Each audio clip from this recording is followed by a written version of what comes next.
Jaz sem zelo vesel, da je moj bivši ministrski kolega Anže Logar zmagal v prvem krogu teh volitev. Vodil je povezovalno, strpno kampanjo, dokazal je, da je sposoben državnik, postavil se je v državniški nivo povezovalno in to je seveda zelo pomembno in tudi ključno, da je prepričal kar precej, skoraj več kot eno tretjino vseh volilnih upravičencev.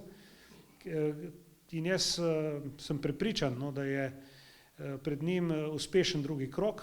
Tudi v Brežicah bomo storili vse, da približamo njegove ideje ljudem in da mu zagotovimo gladko zmago tudi v drugem krogu. Jaz sem spremljal, pravzaprav imam podatke za kompletno občino, za vsa volišča. Tradicionalno podeželje, zlasti krajinski del je močno podprl Anžeta Logarja, tudi del okolice.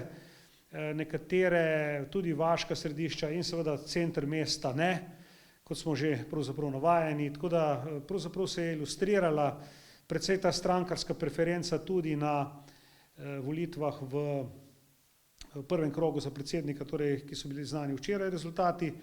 Dobil je pa kar močno podporo Anže Logar tudi v Brežicah.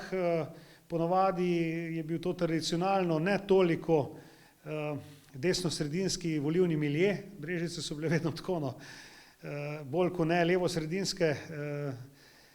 Zmagali smo nekateri posamezniki, pa tudi stranka kot taka, ker delujemo povezovalno večkrat na občinskem nivoju. Sicer pa kadarkoli so bili kakšni referendumi, smo imeli kar težave. Moram reči, da včerajšnji volilni rezultat me je pozitivno presenečil, saj smo glede na vse to, kar poznamo, naše volilno telo dosegli zelo dober rezultat. Jaz mislim, da na lokalnih volitvah bomo bistveno še izboljšali ta volilni rezultat. Jaz verjamem, da bomo dosegli najmanj 9 svetnikov, kot smo jih imeli v dosedanjem mandatu.